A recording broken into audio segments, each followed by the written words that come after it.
Happy TGIF. What a day. My daily driver, the fuel pump went out in it this morning, so that's been a fun ordeal. Getting to the day job and all that, trying to track the part down. But got tired of that. Came out here to church, get some sanctuary, get away from the bullshit, and ended up just getting to work. Been out here for at this point maybe about hour and a half, laying everything out, and then I started cutting stuff, and then I realized I better stop, explain myself a little bit. So if you remember, that was squared off before, and what I want to do is open. I need more room, but instead of just having a square, I just angled it slightly, open the ends up, the outside ends up here, so it all funnels back. I don't know, no real mechanical reason for doing it. Just think it'll look better. So that angle's pretty consistent here, all the way down to the floor pan.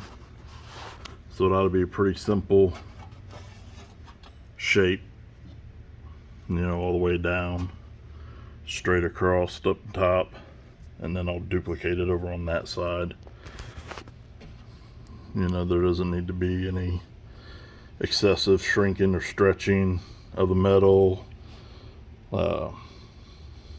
Just a simple shape. Bend it on the brake. Hopefully it'll kind of snap fit in. I can throw some tack welds in it and keep on moving. I think I'm going to need to TIG weld it. This is so thin. I turned my MIG welder down as low as it'll go, and it just blows right through this OEM sheet metal. The 18 gauge I use here will hold it just fine, but it just blows holes. I turned that, and it's a big ass, it's a 300 amp MIG welder, so I can turn it down to around 50 amps and it just blows right through there. So I'm going to grind this out. And like I said, probably have to TIG weld everything. I'll only bring this metal up to meet here,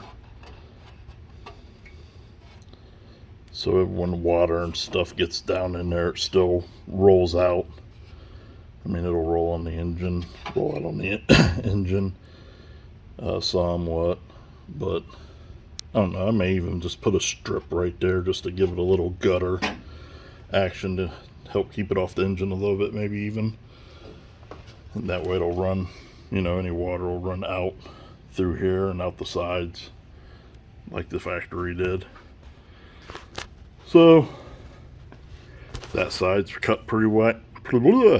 That side's cut pretty well, or at least well enough for this stage. I may have to go through with the grinder and just tune it up just a hair. But I'm going to cut this out, set the motor back in where it needs to go, make sure I got good clearance, trim up whatever else I need to trim up afterwards, and then we'll cut some metal and bend it. So I got the other side trimmed out mostly. It's got a little jog there. Not trying to open that can of worms for the master cylinder and the brakes and everything. Just an effort to save time. But looks good. I got you can see. Let's see if I can get, I got that cut back and that cut back at an angle. And I got this rough trimmed. But you can see I went up to my highest point corners,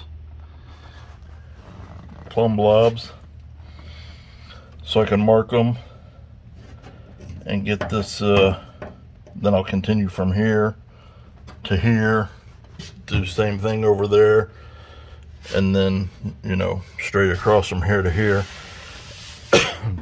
And that'll give me a lot of consistency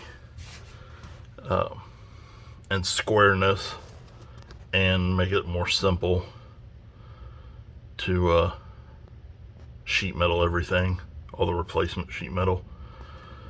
You know, simple angles, simple cuts. So my next the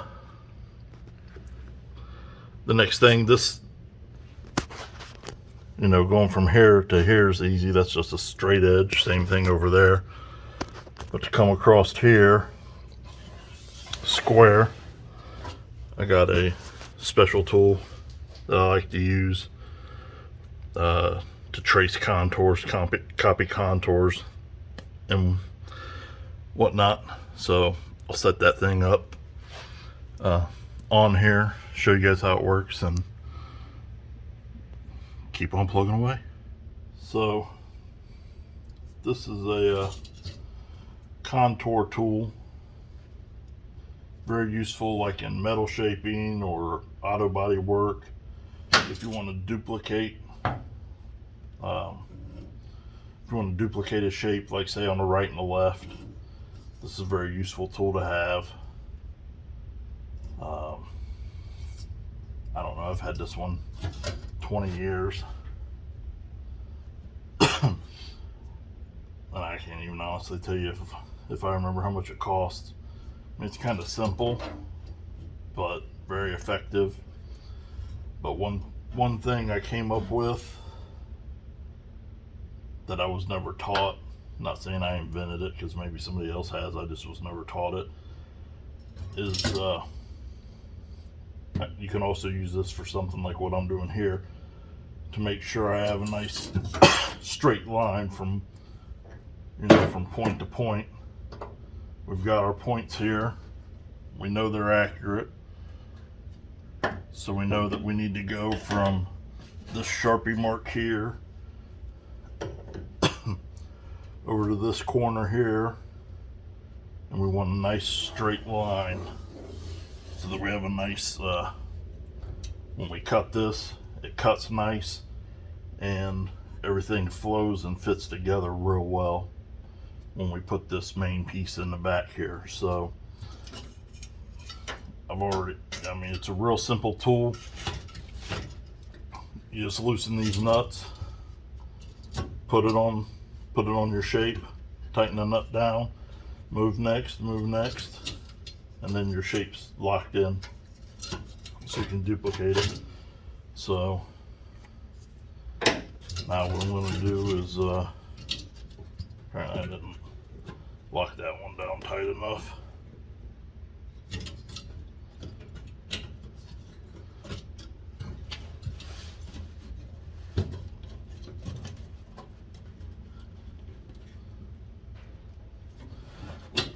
See,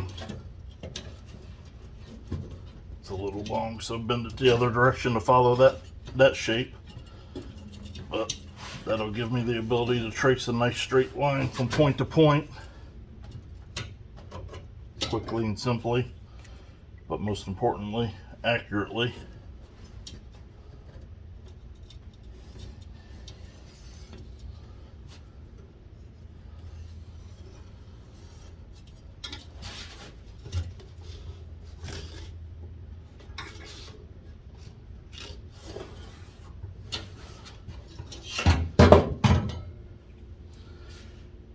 And now, no matter how funky this is, because you know OEM panels are always really goofy and funky, we have a nice, from here to here,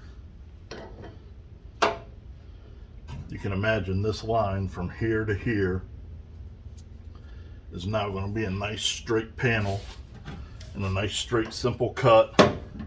Same thing here. That'll flow from here here. So real simple, but precise, accurate, and it'll look good. But it'll also give me, this is where the engine will sit.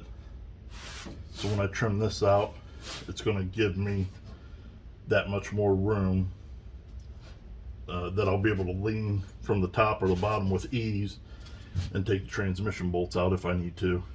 You know, it's going to end up with about a 3-inch. I'll have about a 3-inch gap. So bell housing's about 1 inch, so I'll have about 2 inches to work with to get these top bolts out. So that should make that a lot simpler. And then the bottom's wide open. So yeah, this side's I already have my line here continued, and this is just as simple as, you know, taking this from this point to this point.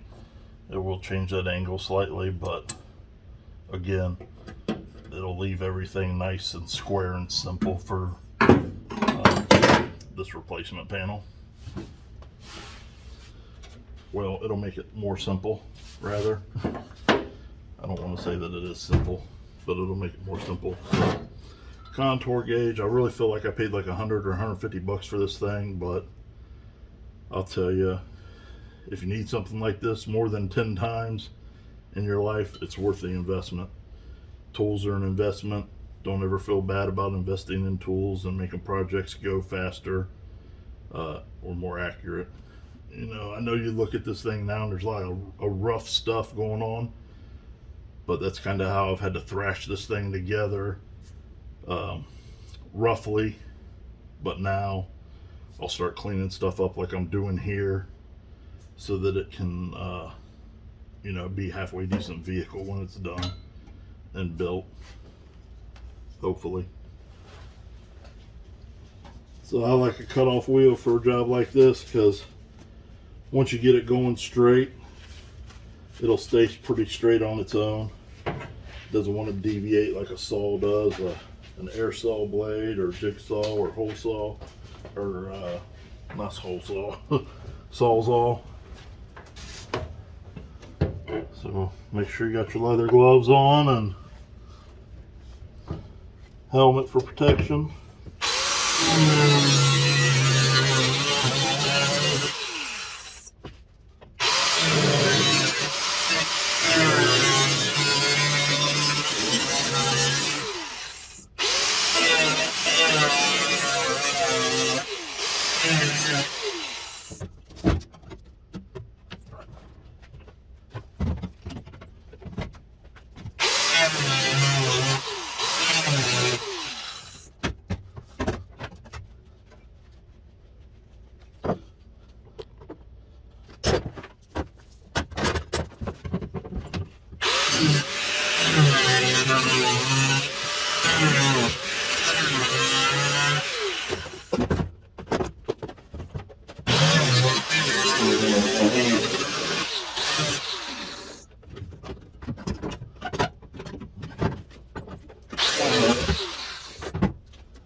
Got a little wonky there, but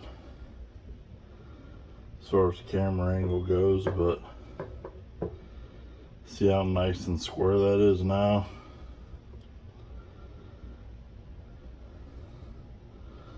All the way around, from around there up to there. We should end up with a real nice unit. And now if you look down there, everything looks nice. Nice and square. Should be simple to make templates for. Boy, did I just cost myself a bunch of leg room. But that's alright. It is what it is. So it's about midnight. I've been up since 3:30 a.m. because it's Friday. It's a work day. For some reason I woke up at 3:30 instead of 4:30 like I normally do. So I'm going to wrap it up here. Got everything trimmed out and done, and got the got the cardboard templates done. If you notice, I've made these, like I said, I've made everything real simple shapes. I followed that radius on both sides so that the water can roll off. I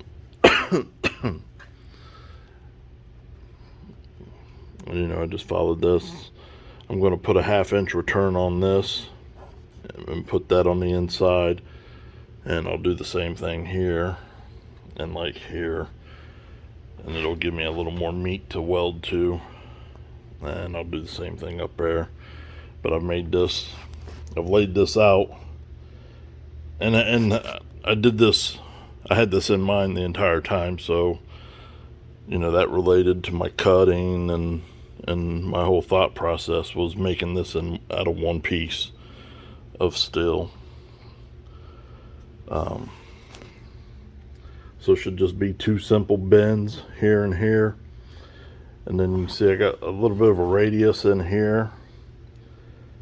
If I can get someone to come help me dig my English wheel out,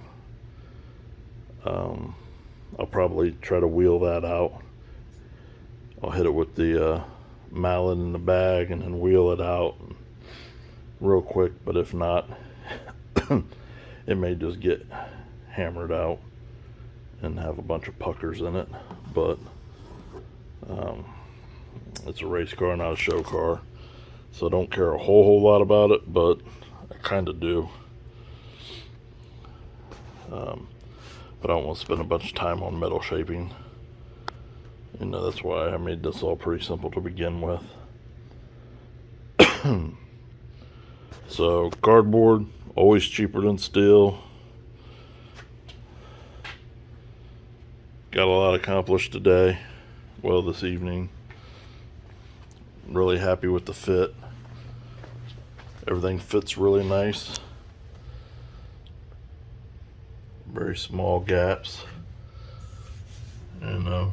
So a few little things to fix, but overall really easy once I get it going. So tomorrow I'll lay this all out flat, trace it on the steel, cut it with the nibbler, get all the shape out, all the contours and everything cut, get it bent, and figure out what I'm going to do here in that area. You can see it's got that, it returns here, but they'll give us plenty of clearance for everything. Lets us set the motor back, and gives everyone who likes to say it's a pro mod the ability to say it's a pro mod, even though it's just a little old street car. That's all. Daily driver class. Here we come. Isn't that right, Barry? Oh yeah. That's right. Look at that big old trunk on Barry. Oh, I shouldn't have touched it. Barry Woods, my man. Have a good evening. Comment, like, and subscribe. Comment below. If you got any questions or any tips or any suggestions, be quick about it, because I'm not waiting around long. Progress, progress, progress every chance I get. Thanks for watching.